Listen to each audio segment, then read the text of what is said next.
Whether on the field, on the court, or on the balance beam, there's more to winning than the final score.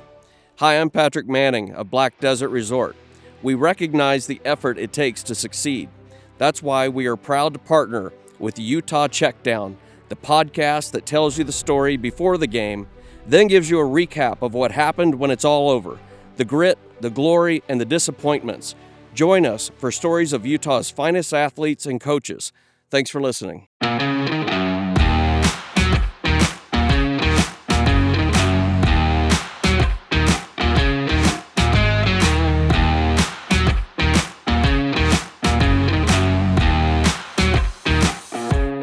You're listening to the Utah Checkdown podcast.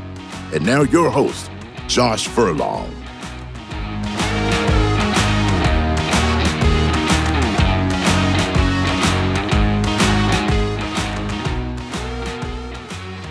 Welcome back to another edition of the Utah Checkdown podcast.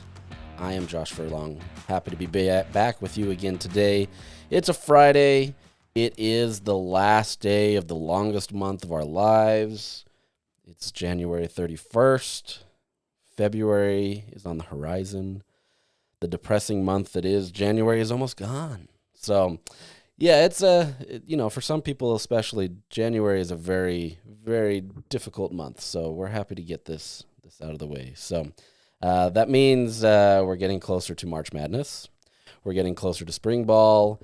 And ultimately getting closer to regular football back on the screen. So we're here.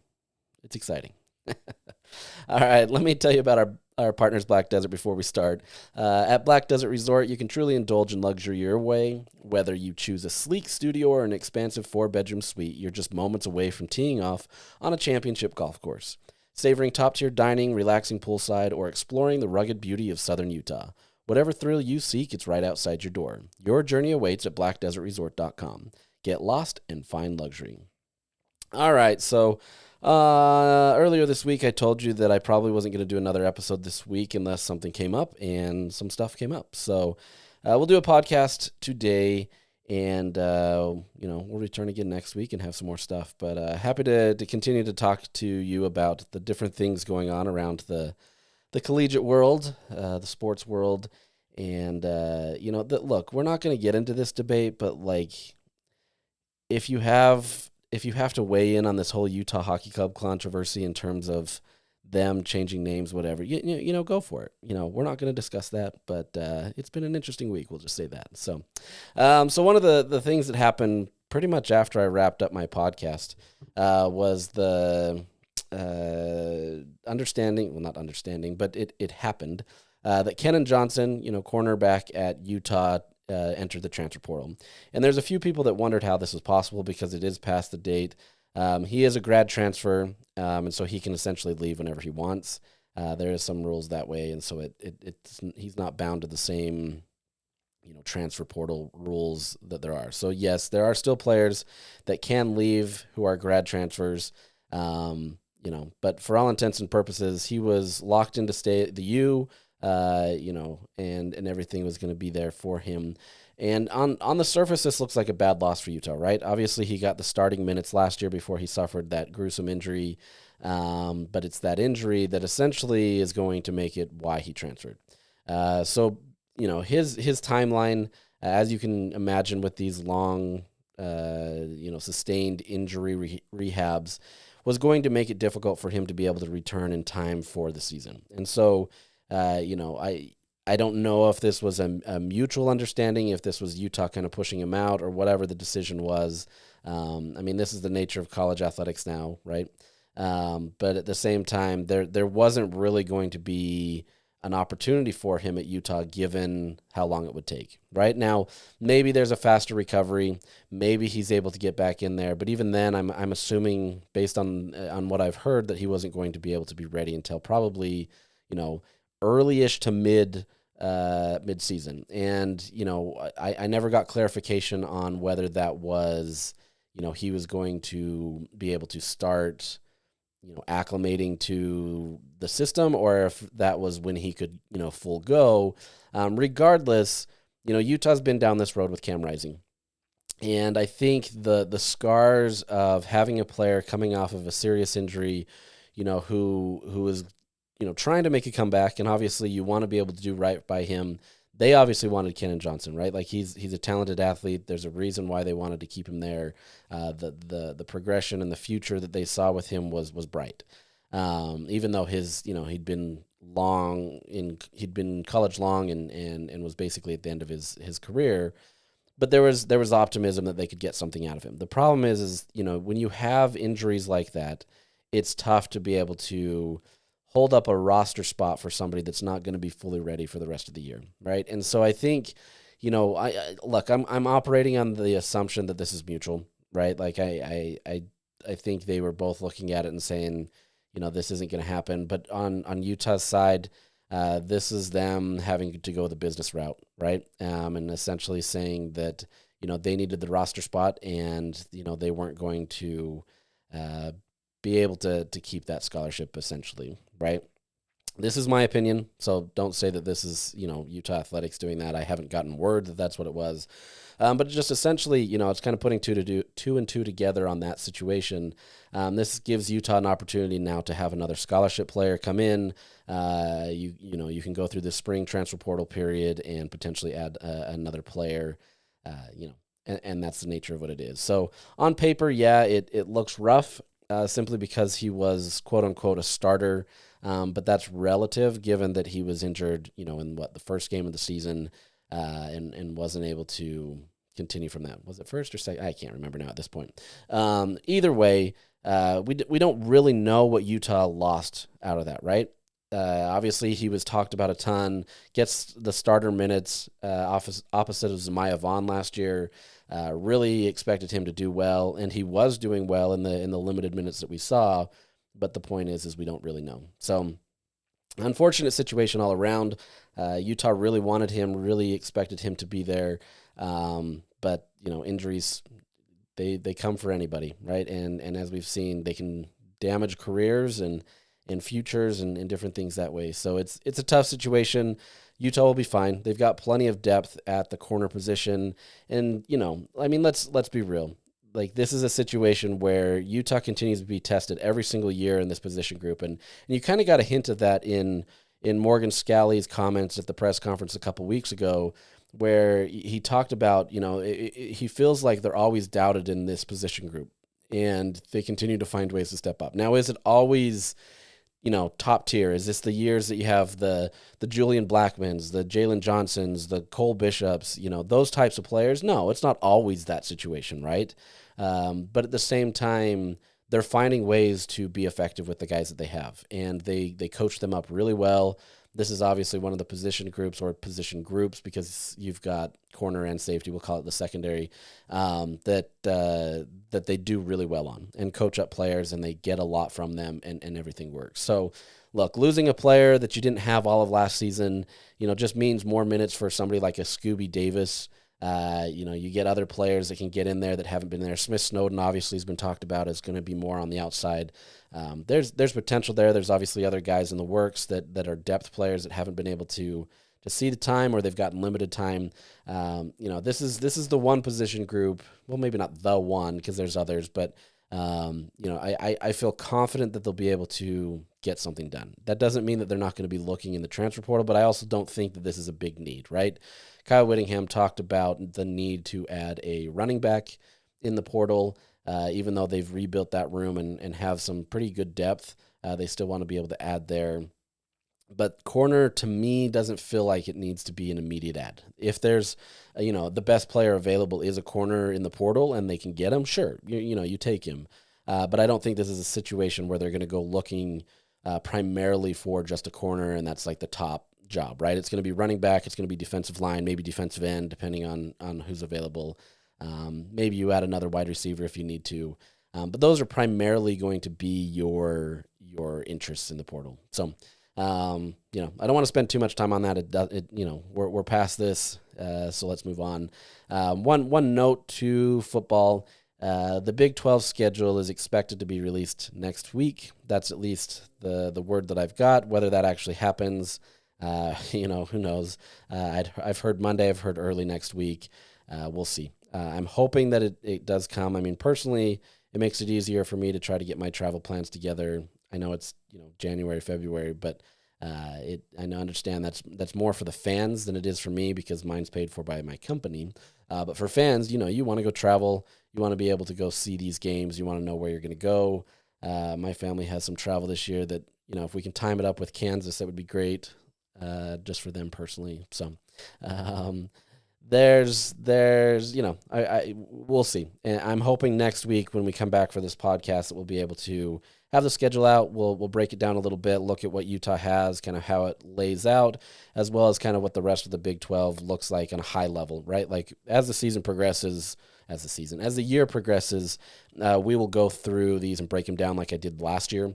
Where I take two teams each week and kind of break them down on a high level and kind of get into it a little bit more. But for the most part, it's still a high level look because we don't know much about these. But we'll try to break these down next week if it does in fact come out, and hopefully we can continue to move forward with that. So looking forward to that. Also, NFL draft prep. This is it's still early to find out who are all the guys that are fully there. I don't think there's necessarily a guy that is, projected high. This isn't the Dalton Kincaid where you're going first round or a Devin Lloyd, that kind of stuff.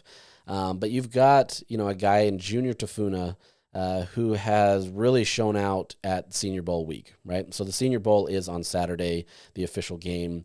But this whole week they have their drills, where he's going up against the best players. And the reason this is important is the Senior Bowl is kind of the star of the quote-unquote all-star games, right? The players that are generally projected to be drafted. The Senior Bowl has a very high hit rate in terms of guys that go to the Senior Bowl and do get drafted.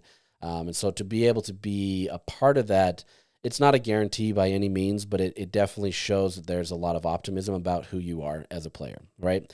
And, sometimes going to this, you could lose value, your stock drops, so to speak. Other players gain value and that kind of stuff. So from the Utah side, Junior Tafuna was a late add. He was there in time to be able to start the week and everything, but he was a later add to the Senior Bowl. And then Karene Reed is also invited there. And by all accounts, both of them have been doing really well. Karene Reed obviously has much more of an uphill battle just simply based on his size. He's a smaller linebacker, so it's not your prototypical size.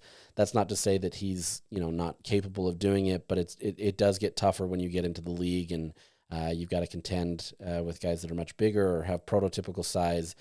He's got to work harder to be able to get there. Once again, not impossible. But he just has to work harder to be able to get there. And by all accounts, he's done well. But I would say that Junior Tafuna has definitely improved his stock this week. Look, I'm not going to lie to you and say that I'm sitting there watching every highlight thing or anything or understand all the different things going on there. And I'm also not in Mobile to witness this. But all the accounts that I've seen on Twitter and the people that have written about this have said that Junior Tafuna is having a standout performance, right? So he's going up against some of the best players in college football for this draft, or I guess it's not college football anymore. It's the upcoming draft, prospects, we'll call it. And he's doing well. He's most definitely improved his stock. He's had a good showing, and so any of these GMs or coaches that are there witnessing this, they've gotten firsthand to witness firsthand that he's been able to do it against some of the top talent in the country. So that bodes well for him. Obviously, that means he could, go higher in the draft. Yeah, I haven't fully jumped into where these players are projected, and I think most of those aren't really great looks until after the Senior Bowl when these analysts and other people kind of look at it and kind of get the words from the GMs, kind of how things are shaking out. So a little too early for that, but by all accounts, like I said, he's doing well. So good for him. Good for Karene Reed for also doing well. We'll see how that pans out on Saturday. Most of the time, with so many players out there, they're not going to get a ton of reps out there. But if you can capitalize on the ones that you do get, that's going to obviously bode well for you in the draft. So I do know that Tafuna has been given an NFL Combine invite. His agent let me know. And so he'll be there. I don't know of any other players yet. I haven't gotten word from other players yet. Usually Utah gets a few. Based on Karene Reed being invited to the Senior Bowl, I wouldn't be surprised if he's there as well. But we'll see. So you've got that, as well as the Shrine Bowl was yesterday. This is kind of the second tier version of the Senior Bowl. There's plenty of guys in the Shrine Bowl that are going to be drafted, but generally, they're not going to be viewed as the higher level or the early round picks. Not to say any of them couldn't be, but this is generally players that are still kind of on the maybe not on the bubble is the right word, but they're definitely trying to prove themselves a lot more. I don't want to say a lot more because those guys at the Senior Bowl are trying to prove themselves, but I think the uphill battle is a little bit more for people in the Shrine Bowl. But being invited to either one of these is a good sign for you, and you just have to continue to maximize your efforts. And so Money Parks, he was not initially added to the roster. He was added late. If I remember right, it was either Tuesday or I'm pretty sure it was maybe even Wednesday. So only like a day before the Shrine Bowl took place. So it's tough to be able to get in there and get the early reps and everything to kind of show out that way. However, he did get in the game, and he was able to. He was on the West team. The West team lost 25-0, so not great. But he was targeted twice, had one reception for 23 yards. It came on a second and third pass from Ethan Garbers in the third quarter, and obviously maximized it with that. So bodes well for him in the sense that one of his catches went for 23 yards. But just being able to have one catch doesn't necessarily tell the full picture, right? It's all the stuff that leads up to that and everything. So curious to see what happens with Money. Obviously, fast guy. Was a great route runner. But will that translate to the NFL? We'll see. So I'll continue to monitor these types of things and kind of give you updates as much as possible. We'll see how it goes. But the draft isn't till April. There's still a lot to go. Combine's coming up soon, but there's still a lot of the training and different things that way. So, all right, for the rest of the podcast, I have a couple things. So earlier this week, I pulled the financial documentation from the University of Utah that was published. Each year, they have to publish a revenue and expenses report. It's an NCAA mandated.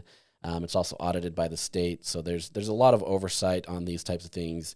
So we'll talk about that. I know, finances isn't always the sexiest thing, and, I hope not to bore you.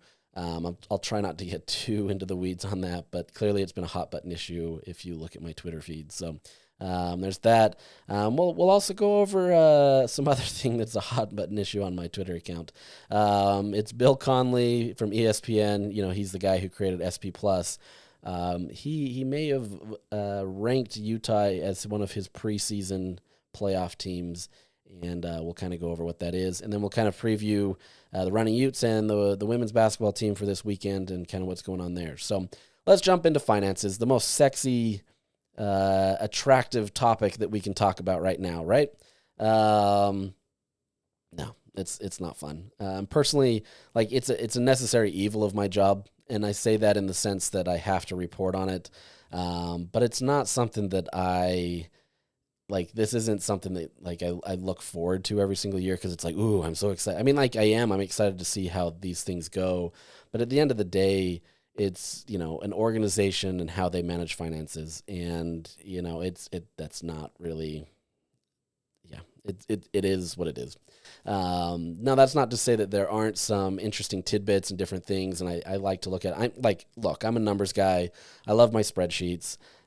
So that's not to say that I don't love this type of stuff in some respects, but at the same time, this is what it is. So, they published their report. I don't know exactly when they published it. It's usually, mid to late January. I happened to look for it this week and then worked on the story and published it yesterday.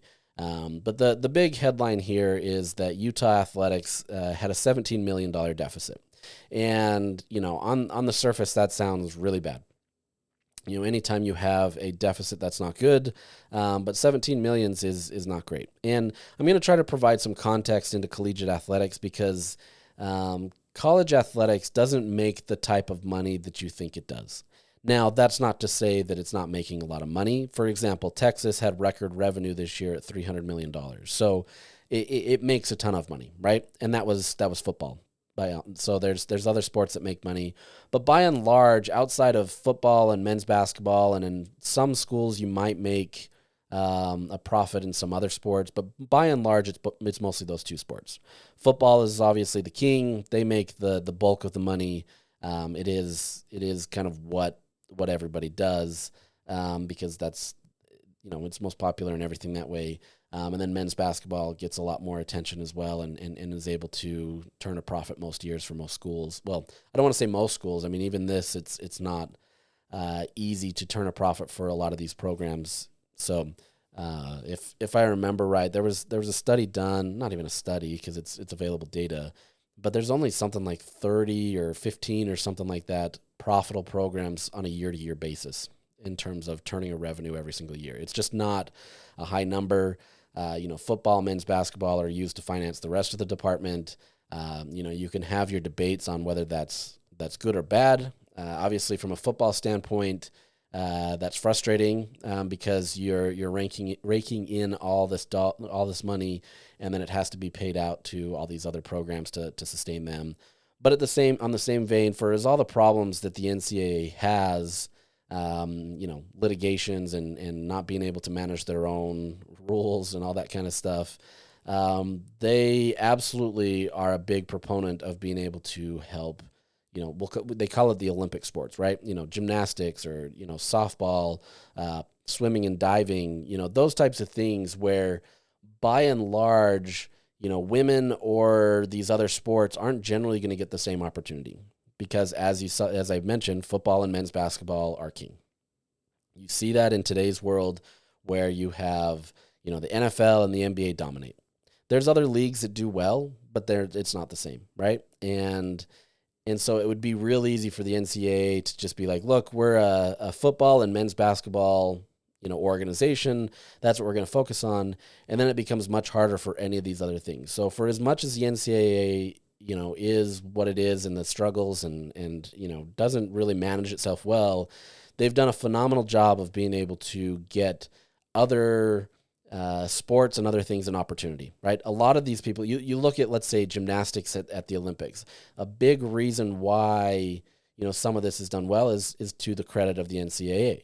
They've helped, establish some consistency and allowed these gymnasts to be able to have a platform. Obviously, a lot of these gymnasts come from the elite world and they're just going right into the Olympics and all that. So it's not a one-to-one, comparison. But at the same time, when you're building up these programs and you're trying to get best competition and you're giving them an outlet or a place to be able to do it at a high level, it does change things, right? And you allow people to be able to be in systems that are competitive, that aren't just club sports or team sports that travel the country and do different things. This is an opportunity to be able to be set up in a more structured setting. So, softball benefits from that. Swimming and diving benefits from that. Lacrosse benefits from that. Like, all of these sports benefit from the NCAA. So for as frustrating as that can be sometimes to be able to take that money and use it to subsidize these other programs, it's also a great opportunity to give more people, success. Now, depending on your feelings on how that should be divvied up, or should it be divvied up, that's up to you, right? And I can make a case for both. Personally, I think that we're getting to a point where the college football probably will/should separate from the rest of the sports. How that looks and what that would do to college athletics as a whole, remains to be seen. And it's easy to say that it should without realizing the full ramifications of that. But I think you're starting to see that it's going to start pulling away, especially now that athletes will soon be paid by the schools. Some of these schools are going to be investing 75, 80, 90% of their allotted revenue to football, and the rest of the programs, are going to be coming for less money. So we'll see how it goes. We'll see, this isn't a short-term thing by all means. I mean, it can be the way the NCAA has been moving lately, or maybe not even the NCAA, but legal action that has forced the NCAA to change things. gets into that. So enough kind of context on that. Back to it, Utah lost $17 million last year, and there's a big, well, it's last year, meaning the fiscal year for 2024. And what that means, it's July 1st, 2023 to June 30th, 2024. So essentially you can look at that, as the last year of Utah in the Pac-12. So anything that took place last year in terms of starting in the Big 12, that's not on this report. So it's essentially the last year of the Pac-12. I know that gets confusing for people. I had a lot of people on Twitter saying that, oh, well, how did that happen when Utah's a full member of the Big 12? That distribution hasn't come yet. That'll come in the next report because they're still currently in that fiscal year, right? They're still in that season, so to speak. And so it's not, you can't report that yet because it's not finished. So this is the last year that Utah's in the Pac-12. So to give that context, kind of let's dive into this. The big reasons why Utah has suffered a large deficit is that Comcast overpayment fiasco that the Pac-12 had.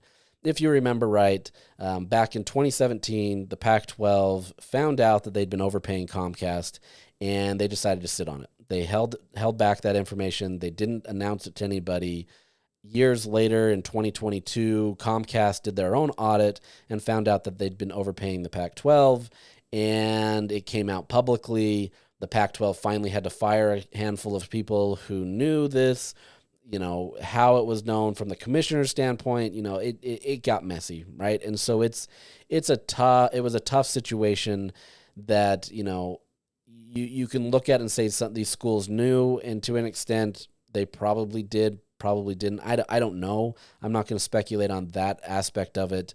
But at the same time, the real life implications of that were you had to pay back the money, right? You can't just overpay for Comcast. And there's people that joke all the time. I've been overpaying for Comcast for years. I get it, right? Like, Comcast is not the cheapest. It's not the easiest to work with.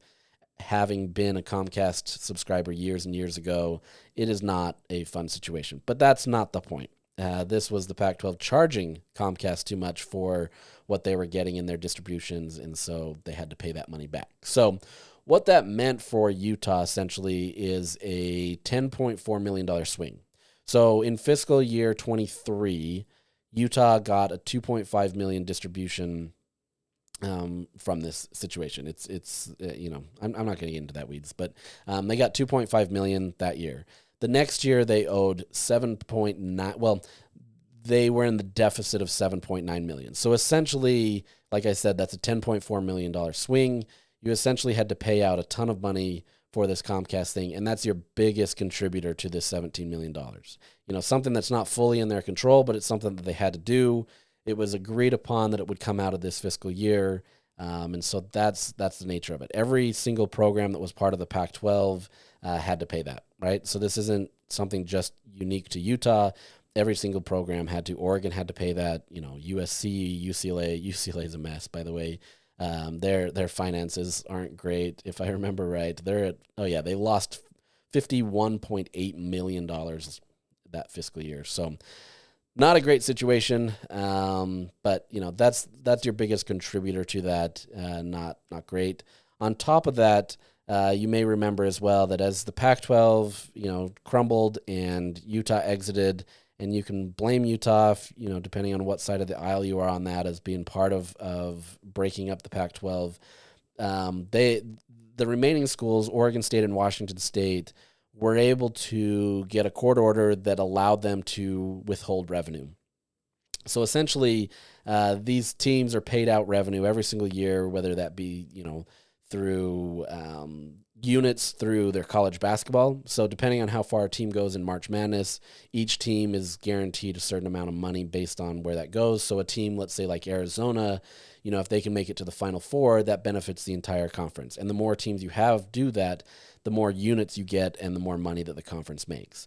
And so then that's eventually distributed evenly, and that's kind of where you get some of this stuff where there should be unequal distribution. Some of the top tier, that's what UCLA and USC were looking for initially. Oregon and Washington were kind of trying to get that when the Pac-12 was trying to stay together. That's kind of where some of that money comes from. And so, you would get the way the Pac-12 did it is they divvy it up equally. And so what happened is when these teams all decided to bolt, for the Big Ten, the Big 12, and the ACC eventually with Cal and Stanford, you left two teams that had no money. But they were able to get a court order to basically hold that money and say that they get to decide it, that they get to decide not to distribute that money. It eventually, settled out in court, and that meant that that each school had to pay a minimum of $5 million, plus there was a $1.5 million quote-unquote special circumstance fee that they had to pay. So, $6 million was being withheld, not they had to pay, but it was being withheld money that they were expecting that they didn't get. And so that one's one of those that, you can live with if you look forward and say, okay, it's fine, we're going to make more in the Big 12. Utah was always in a tricky position because they always wanted to stay in the Pac-12. That was where they were going to be. But once things started to crumble and Oregon and Washington decided to jump to the Big 10, it was not sustainable in their eyes to be able to stay in the Pac-12. And so they decided to bolt to the Big 12. Obviously, the Big 12 wanted them, Arizona's schools, and Colorado. Colorado had left the week prior, but each of them had to look at that. So, this isn't necessarily one of those sunken cost things where you're never going to get that money back. In theory, you were going to make more in the Big 12 marginally, at least based on the reports. And so you can live with that kind of money, right? But it's still an intended consequence of, compounding on the Comcast stuff. I mean, that adds to it at minimum, $16 million. You tack on legal fees, which if you can be a lawyer for the NCAA or going against the NCAA, you're set, man. Those billable hours have been phenomenal for lawyers this year. It's been a great situation and system for these lawyers. So great for them. Travel expenses has gone up, as anybody that's traveled, understands, it's not easy. And so some of those are there. But at the end of the day, the university was able to pay for this out of their surplus budget. So this isn't something that they're saying that they're going to raise stuff. Now, let's be honest, ticket sales are always going to be raised. There's always going to be different things, and you can be frustrated by, student fees and different things that way. That's up for you, to debate that way. I'm not going to get into that.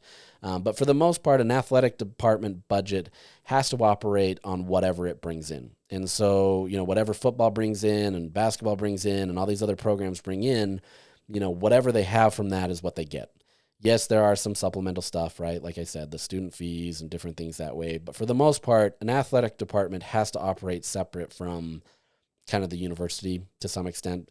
They have to bring in their own budget and then, try to bring a profit and have that in surplus and different things that way. So on one vein, ticket sales continue to improve. And obviously, if you raise tickets, that helps.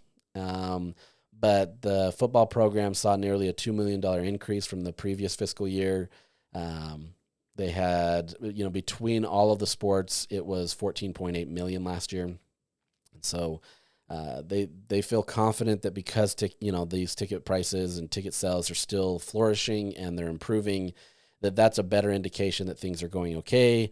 These other things, the Comcast, the Pac-12 exit, the legal fees associated with that, and travel, those are things, for the most part, are one-time things, and you're not going to have that, and so they feel like they're still in a good spot. Now, based on their trends, they have been, right? Like, there hasn't been anything there to indicate that Utah is in a hurt situation or that they're going to continue to lose money year over year.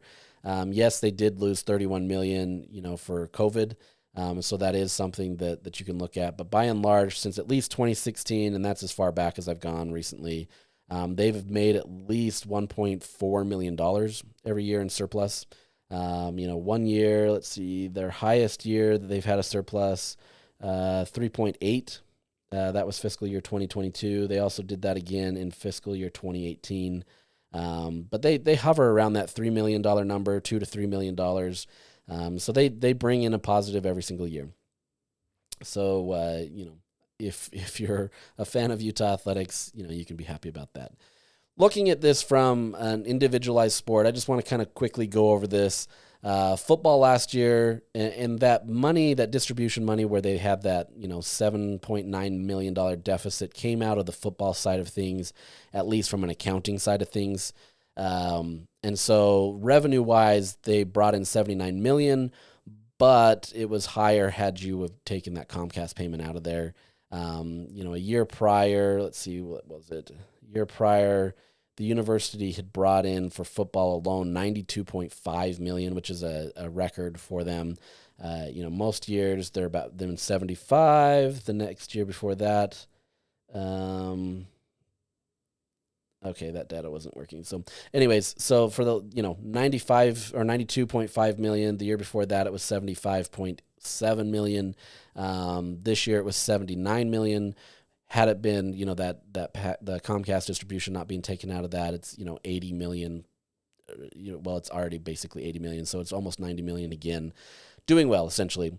Their expenses were 52 million, so it's still a ton of money to operate a football program. It's not easy, but by and large, they made a profit of 26.8 million.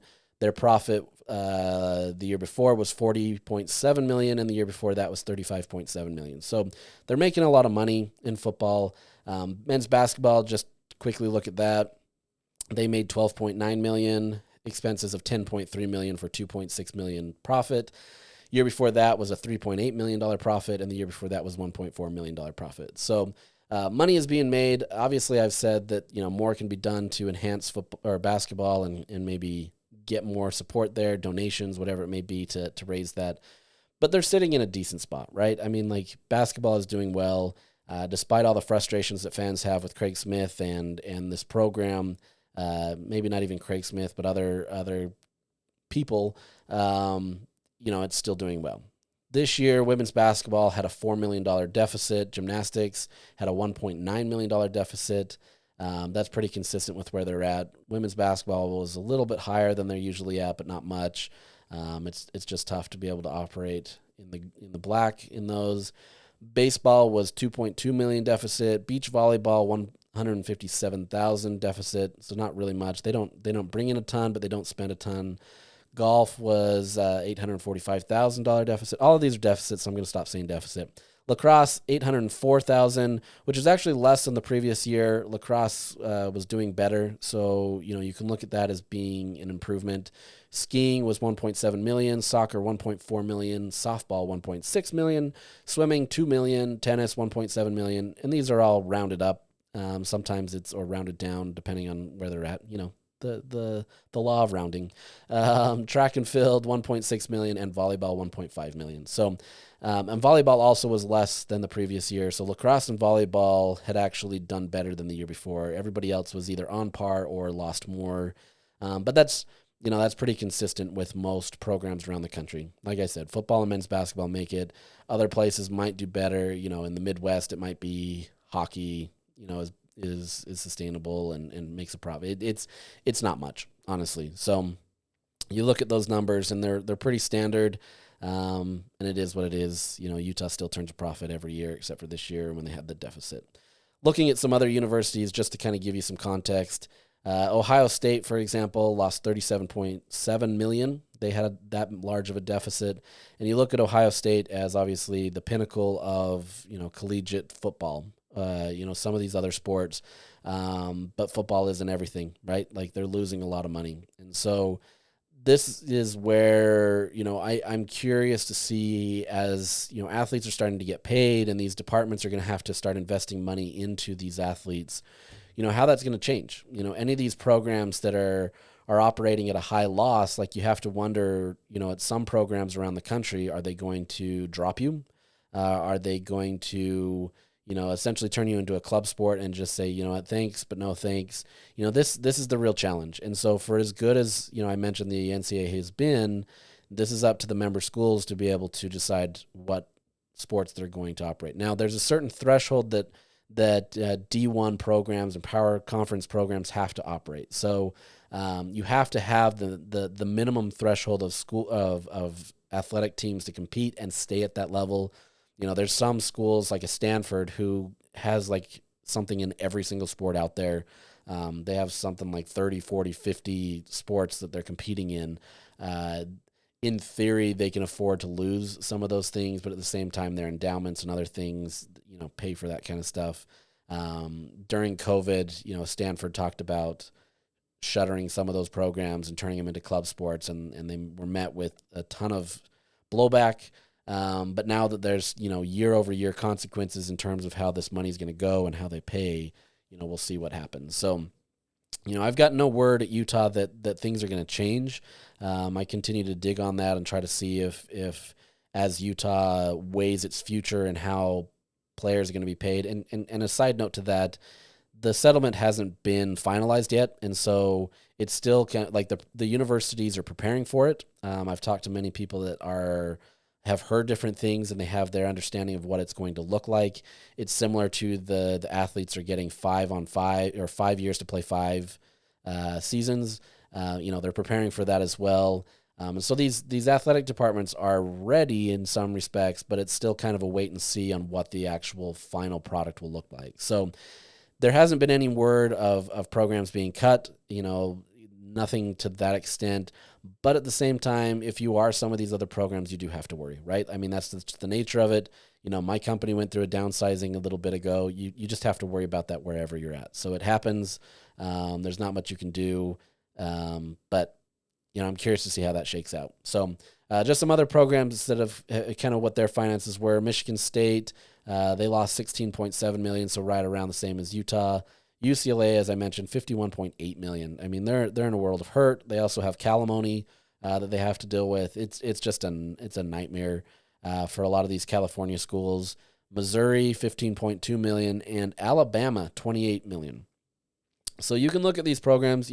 Some of these are the blue bloods of their respective sports. Usually football. All of these are generally good football programs and are going to have the most success there. If I remember right, Ohio State still had record revenue, but you still had a $37 million deficit. Alabama, similar things. I mean, it's tough, right?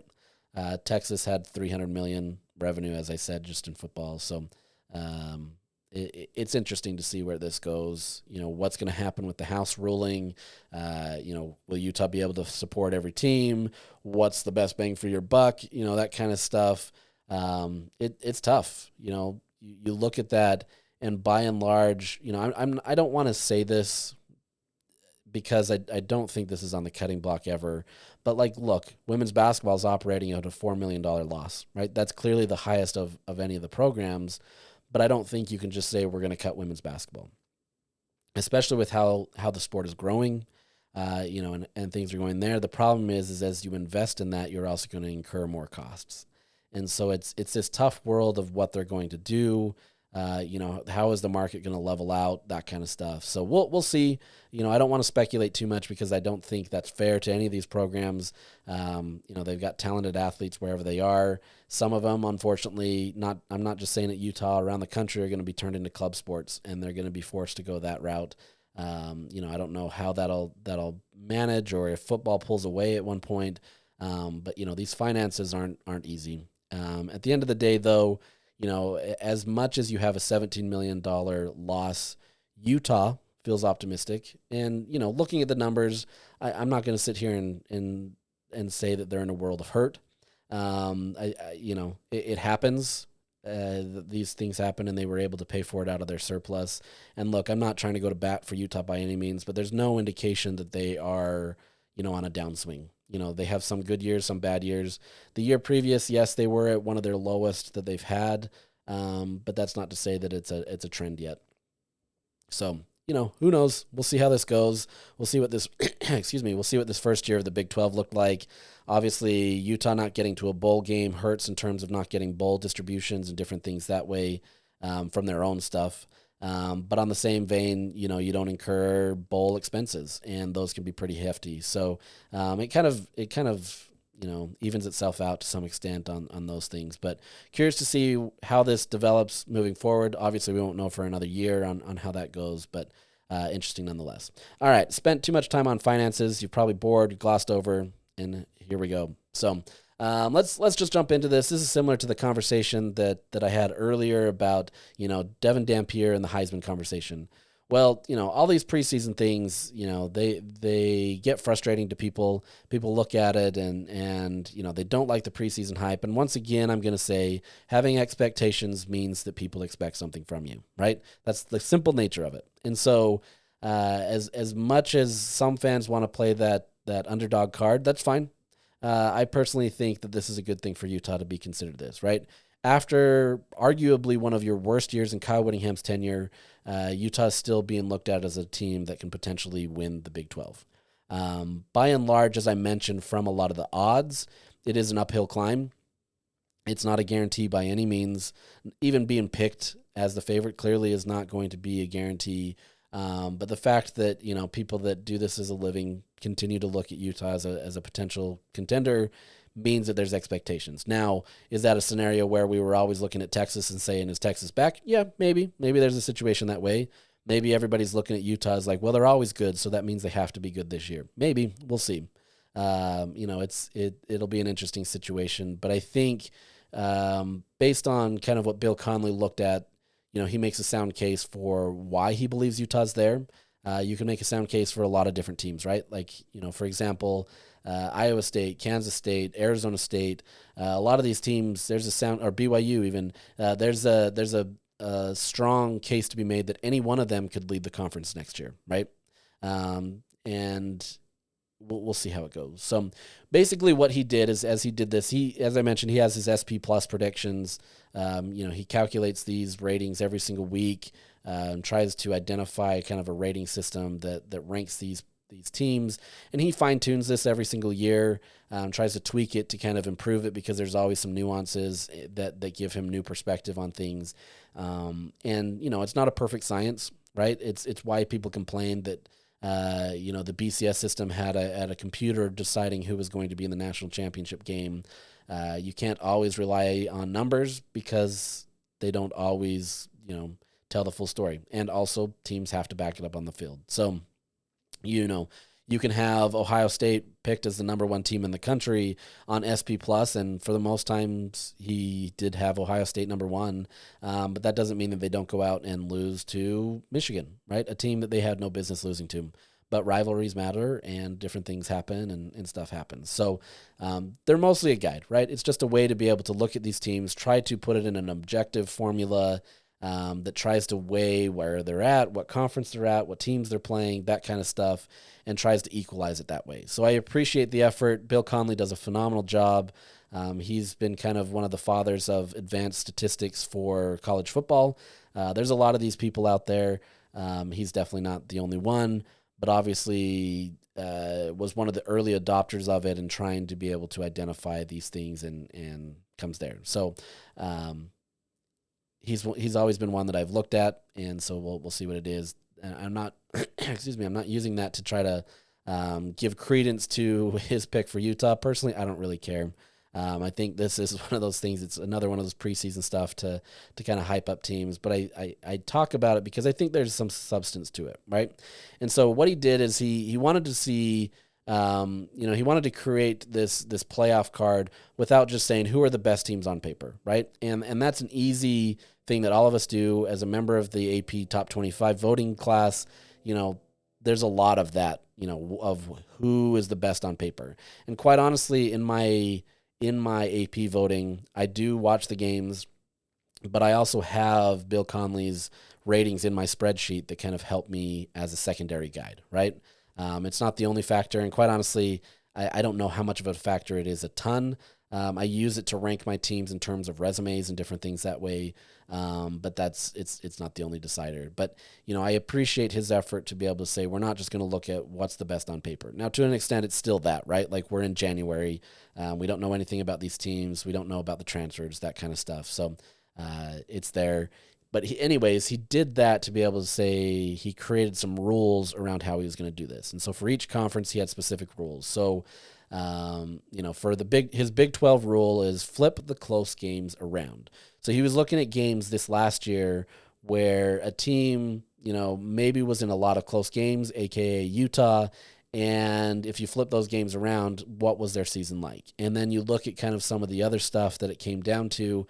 And what he essentially came down to is Utah and Kansas as being those two teams that had the most games that could have been flipped, right? Kansas, obviously, they picked it up late, but they had some of those early results where they were close losses, and, you start out, what was it, 0-4 or something like that? I can't remember what they were at.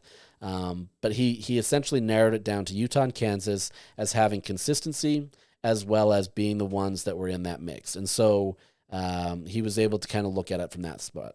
And so he said, quote, despite collapsing offensively, the Utes still boasted a top 20 defense per SP plus and lost 5 games by a total of 23 points. They'll have a chance to charge right back up the standings. All they need is to find a QB1, probably New Mexico transfer Devin Dampier, and keep him on the field. And so because of that, he felt like Utah was the best one to win the Big 12. And so how his system went in, as he did that, he had them winning the Big 12 and getting the number 3 seed, so they'd get the bye in that first round. So essentially the byes were Georgia being number 1, they'd win the SEC. Penn State would win the Big 10, and Penn State, man, they're building. And the fact that they just got Jim Knowles from Ohio State shows that they're serious about this. So I wouldn't be sleeping on Penn State by any means.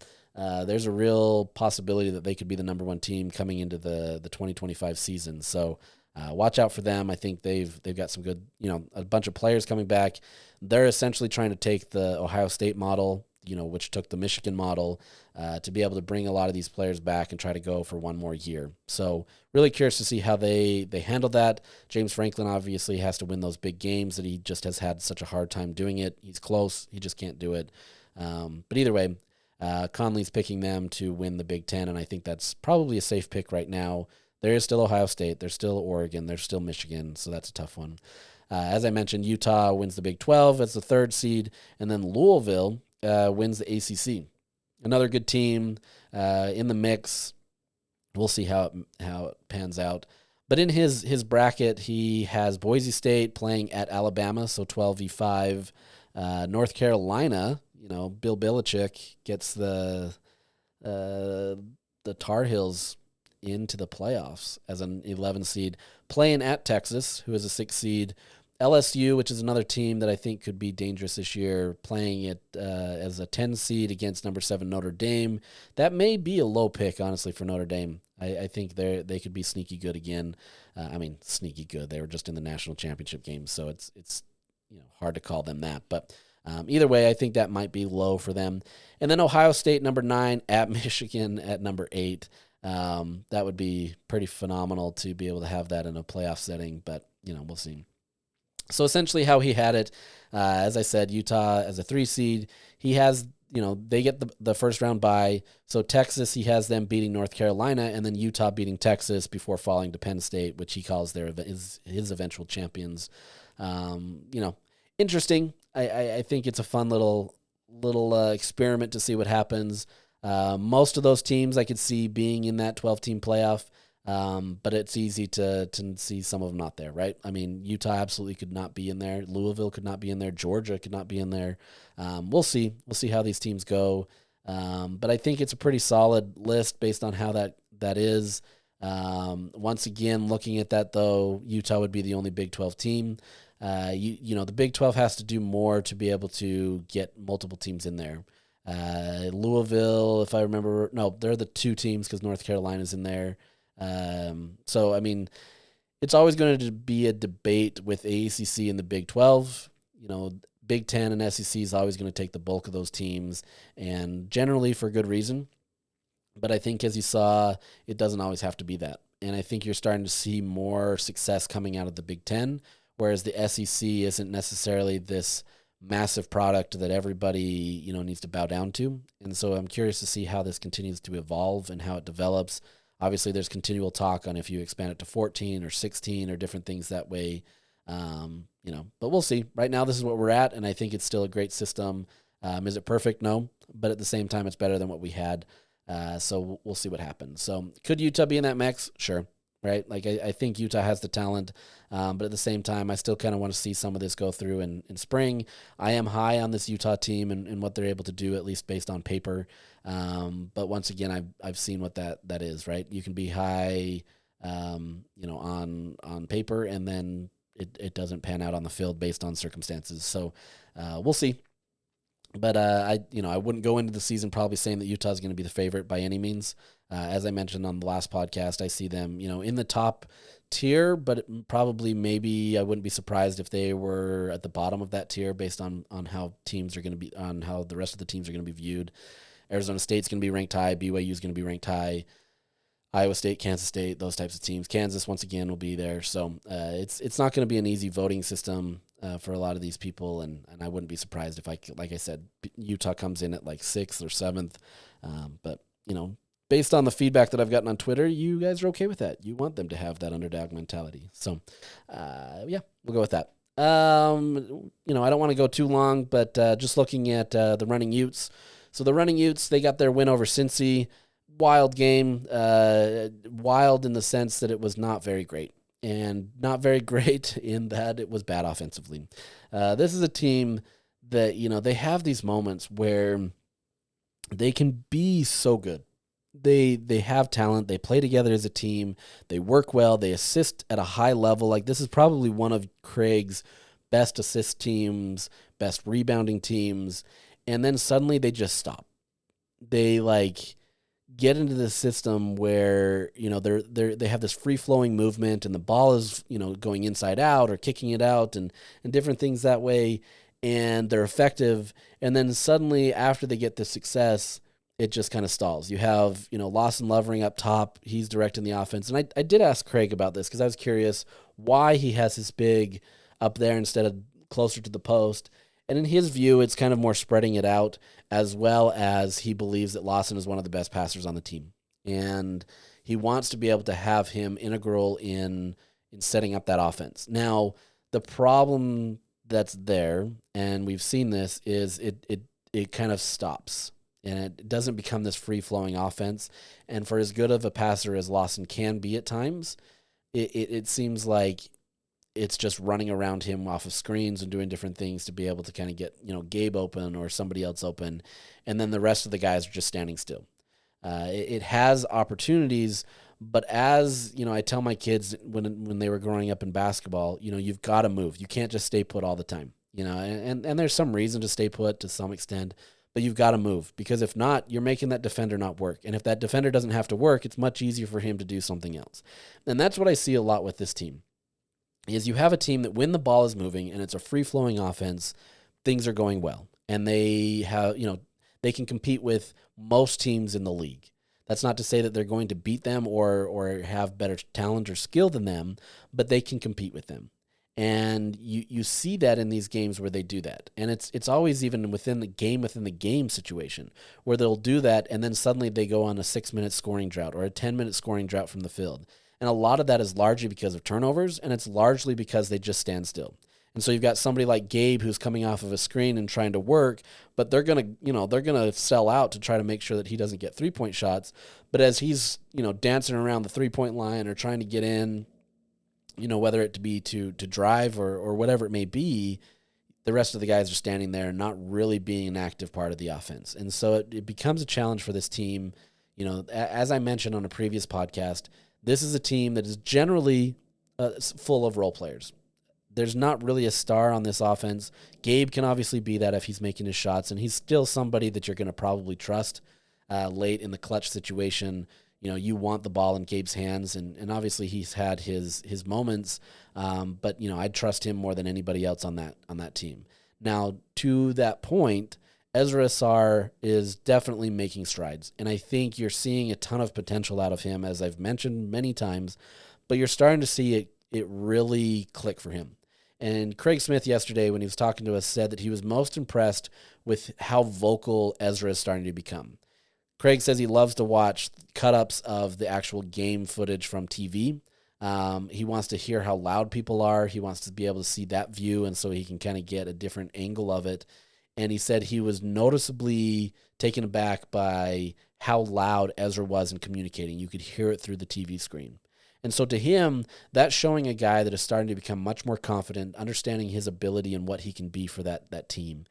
He said there's been a lot of things inside the locker room where Ezra's starting to step up. And I think you're starting to see it where, Craig says he's growing up before our eyes, and you're seeing it on the floor as well. Ezra's one of those players where, a month from now, as Utah gets into March, you can see tremendous strides from where he is already with what he's done in January. So as much as I say Gabe Madsen is your star, I think Ezra is probably turning into that guy. Now, he still needs to develop a jumper outside. He can do it. He hit a three-pointer. He actually has a pretty decent shot Free throw shooting obviously needs to improve, and he understands that, and it's something that he's continually working on. But I think, for his game, as it continues to refine and he continues to get more confidence, I absolutely believe Ezra could be a star of that team. Now, what that means, I don't know. Obviously, if they can keep some consistency and bring him back next year at Utah, that bodes well. Utah's done a phenomenal job with their bigs coach, Josh Eilert, and being able to coach these guys. You're seeing legitimate progress out of Keanu Dawes, Ezra, Lawson Lovering. Quite honestly, Lawson a couple years ago, he wasn't the guy that you were going to turn to. Granted, you had Brandon Carlson, right? And so you were going to have to hit the ball in his hands, but Lawson somewhat became a liability at times. He was generally a good defender, but wasn't always in the right spot and, fouled or was a little too aggressive at times. You're starting to see much more maturation out of him and an ability in his progress there. And I credit that to, coaching them up really well, and I've seen it. So anyways, in that game, they had 19 turnovers, which translated to 21 points for Cincinnati. Utah actually won it down the stretch with free throws, which is kind of surprising. They also had a massive disparity in rebounds. As I mentioned, this is a thing that Craig has emphasized. He said last year's team, he was 100% frustrated with how they weren't able to rebound the ball. He was visibly frustrated in how that was not his MO, right? He's always had a team that has been one of the best rebounding teams in the country, and he wanted to return to that. So he emphasized that in his recruiting, and you're starting to see that, right? They're much more physical down there. They're winning rebounding battles, especially on the offensive glass, giving them second chance opportunities. Now, obviously, Utah has to make those, but and that's a work in progress still. But they're doing better. So as much as Utah's not necessarily going to be an NCAA tournament team, you're seeing progress out of this team. And if they can bring some consistency and bring that together for another season, maybe there's a chance next year. There's still a chance this year, and you can continue to get hot. They're, like I mentioned, they're on a good run right now where they're going to go to Oklahoma State. They've got some other teams that are winnable games, and so there's opportunities there. But this is a team that it's just not consistent. And they're much more improved than maybe some of the teams of years past in terms of consistency and talent and depth, but it's still not quite there yet. And I think I think this is where Utah has to decide: are they going to invest in another year of this? And if they can get these guys back, how much better can they be? But we'll see. So, lastly, women's basketball, they have a game tonight against Arizona. Second game of the season against Arizona. These are always tight battles, close battles. Arizona's a scrappy team, and Utah, hasn't always had an easy time against them. But it's a fun environment. Gianna Neepkins is obviously on a tear and has had back-to-back career-setting games in scoring, and so she's back to fine form. She looks more comfortable out there, like she realizes she's back to who she has been before her injury. Maya Torre has been doing really well, and obviously a player that needs to consistently put it together. Kennedy McQueen, it's still TBD if she's going to be on a minutes restriction for tonight, if you're listening to this on Friday. But Gavin Peterson, the new head coach, says that she's been doing really well. She's making a lot of progress. She's doing the things to rehab the proper way. She's gotten back faster than they expected her to. And he sees a scenario where she potentially could play, her full minutes tonight. So really curious to see how that goes. When she's in there, she's a difference maker. Before she was injured, she was really getting on a hot streak where she was, consistently knocking down threes, being a consistent threat there, which obviously opens up the game for Maya. It opens up the game for Gianna and then all these other players. It also has the benefit of putting Maddie as the sixth person off the bench, which helps. She's a starter caliber. It's not that she can't be that, but I think when you have her leading the second unit, that absolutely helps. So really curious to see how this game plays out. It's at the Huntsman Center. Should be a fun atmosphere. Once again, this is a team that continues to do really well as they try to work towards their March run. And, I think you're starting to see a team that's believing in itself more. They still have these moments where it doesn't always click, but I think you're starting to see Gianna take that step forward again. She's starting to believe in herself. It takes a while to get off of that injury rehab and to kind of feel confident and comfortable in what you can do on the court. And you're definitely seeing that. I'd say early on in the season, it's not that she looked slow, but she looked hesitant, right? Like I think she was still kind of not fully trusting her rehab, and kind of understanding the situation she could put herself in. Now you're starting to see that where she's, back to that same self where she's aggressive, she's a spot up shooter, she, creates her own shot, and that's what matters, is creating your own shot, and she's that player on this team. And so I think as long as she continues to be the facilitator of the offense that way, and I know the ball's not always in her hand, and Nash obviously has the ball, but she creates the offense in terms of how she sets it up with her, creating her own shot and what she's able to do. That helps this team. And obviously if Kennedy's back, she's a big, vital role in that spot as well. So really curious to see how this goes tonight. Should be fun. Utah's, it's getting closer to the end of their season. We still have a whole month of February, but this goes fast. And then it's suddenly Big 12 tournament time at the first week of March, and Utah's looking for its run. So it'll be interesting. Looking forward to it. Obviously, there's a lot to talk about with these different teams, and we'll continue to do so. Red Rocks have a meet on Sunday. They travel to West Virginia, where they will also compete with Florida, who got a 198. There's some interesting things going on with scoring, and so we'll kind of talk about that. So hopefully next week we can get some Big 12 schedules for football. We'll talk some more stuff, but with that, we'll sign off, and I hope you guys have a great weekend.